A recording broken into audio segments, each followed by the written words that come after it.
Hi, welcome to Java Programming Tutorials. And what we were looking at is a buffered input stream and buffered reader reader input. So we're looking at inputs and we're using buffer streams and reader streams. Now what we done was we created a stream. This is a stream.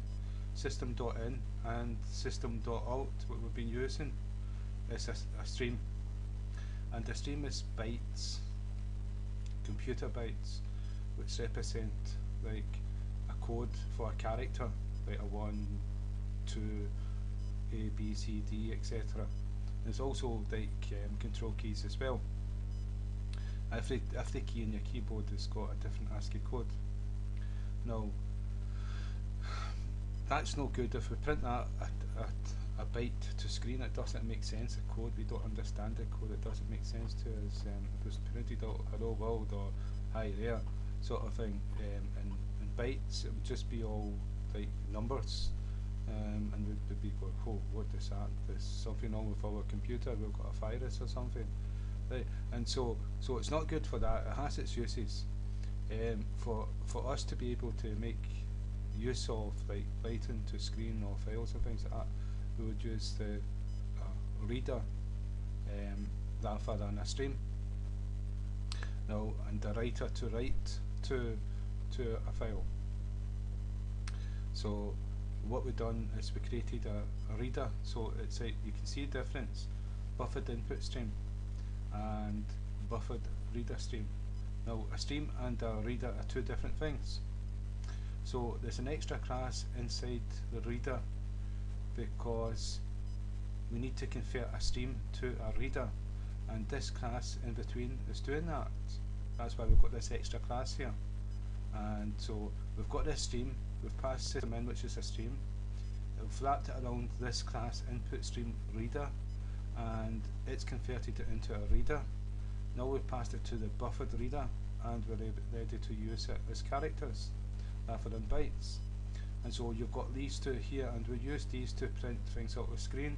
And integer, we passed it as an integer. This was a string and we passed it as an integer, and then we printed out the integer, and because it was no longer a string, we could do maths with it, so we added 22 to prove it, and we printed this out here.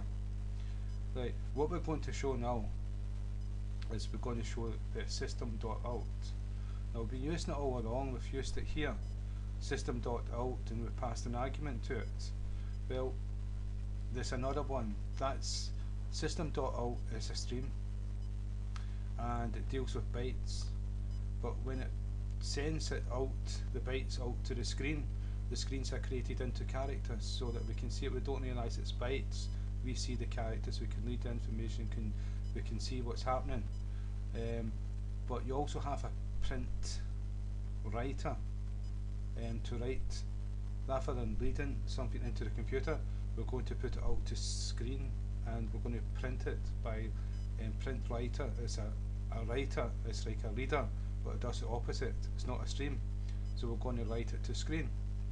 And this here is the method from System.out.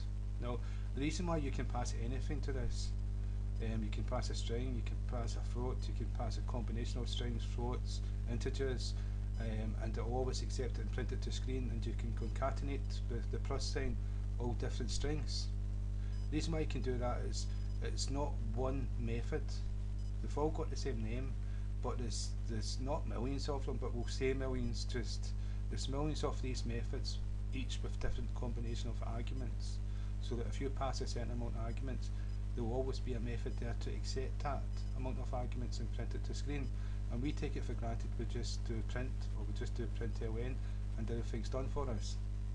It's the same with the print writer, it's the exact same thing.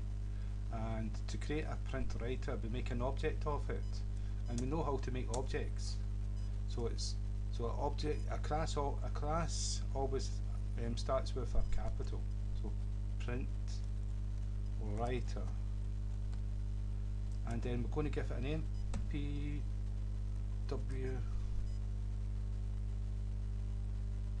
right, and equal, and we could call it what we want. New, because we're creating an object, and we know the script here is that we're going to do the constructor for PrintWriter class, and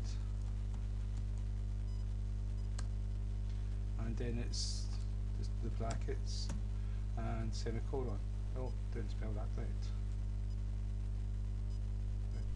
Then PrintWriter, and inside it's PrintWriter. Right, but inside here, what we're going to put, what we put inside here was System.in. Well, we're going to do the same with the System.out.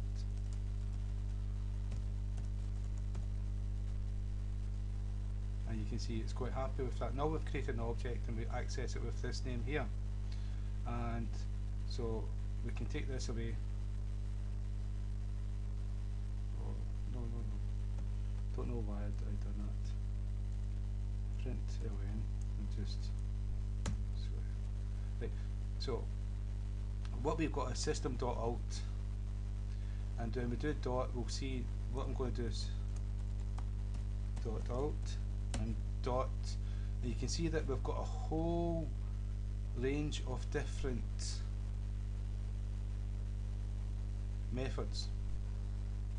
And if we go down to print, we can see we've got many different prints: long, float, double, array of characters, boolean, it'll be integers, it'll be objects, it'll be strings, whole combinations. And then from print we've got like println, and what I'm going to take that away, and I've shown you that we've got the exact same thing for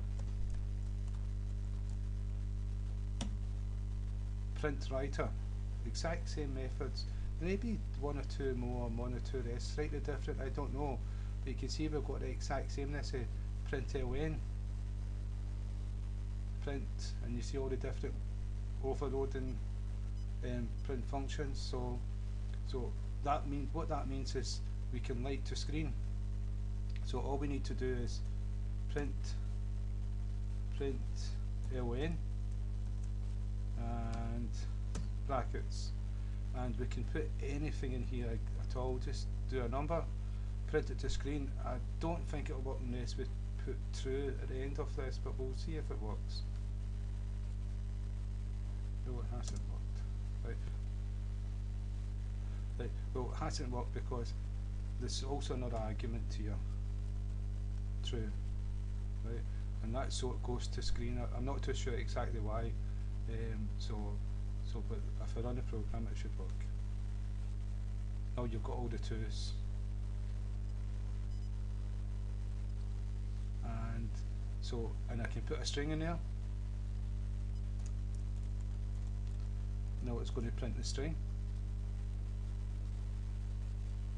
Charles.